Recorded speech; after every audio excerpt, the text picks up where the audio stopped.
Assalamualaikum guys, welcome back. Kadang-kadang kan, aku tanya jugalah, apa sebenarnya amalan Inspektor Sheila dekat dalam hidup dia sampai kan asyik kena bahan dengan netizen.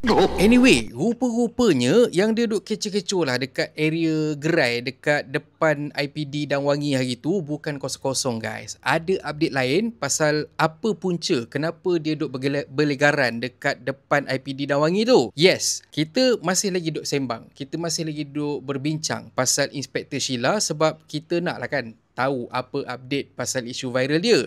Memandangkan ramailah netizen yang nak tahu conclusion pasal benda-benda yang dia buat. Paling baru, aku difahamkan ada 3 report polis yang dibuat oleh Inspektor Sheila sendiri berkait dengan 3 situasi berlainan yang dia tengah lalu dan juga baru lalu. Cuba cerita. Aku difahamkan 3 laporan yang Inspektor Sheila buat tu berkait dengan yang pertama, tangkapan yang dibuat oleh pihak berkuasa dekat dia dekat bawah Seksyen 186.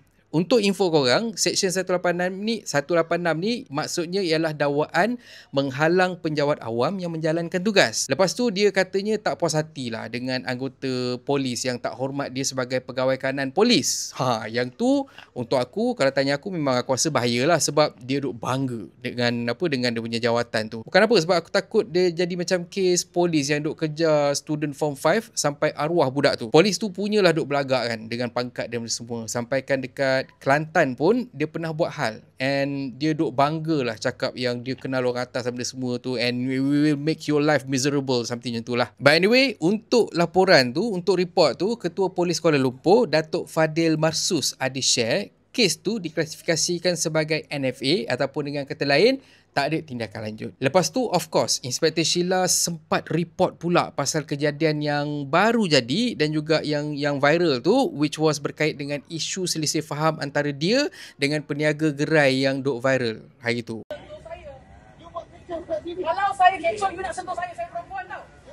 Boleh minta maaf atau tidak? Untuk kes tu, PDRM classified kes tu sebagai kes tak ada kesalahan jenayah.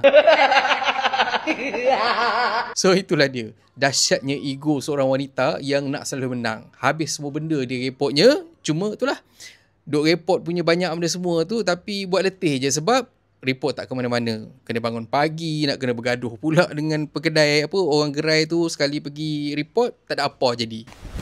Emotional damage. Dia bukan apa, sebabnya yang paling penting lah. Sebab aku difahamkan kalau kata dia kena ikat jamin, ayah dia yang dia kena bayar dia punya ikat jamin tu semua. Tak pasal-pasal, kesian uncle tu dah kena sara 7 orang anak. Kalau kau buat perangai lepas tu kau sendiri bayar ke semua ke, itu lantak engkau lah, duit engkau.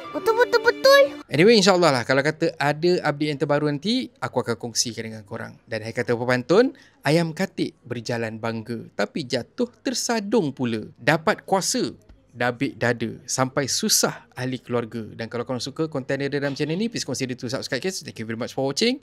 And have a nice day. Assalamualaikum. Aku sebenarnya tak percaya bila kata kita beli racun rumput dan semua kan untuk kita pakai dekat kita punya rumput, sebab sebelum ni aku pernah pakai, tak jadi apa-apa. Tapi lepas tu aku try lah macam beli satu baja ni untuk aku punya laman aku, sebab laman aku ni dia memang sihat lah. Bila kata kita potong dalam seminggu 2 minggu macam tu, dia dah naik balik dia punya lalang whatever semua kan. So aku belilah benda ni.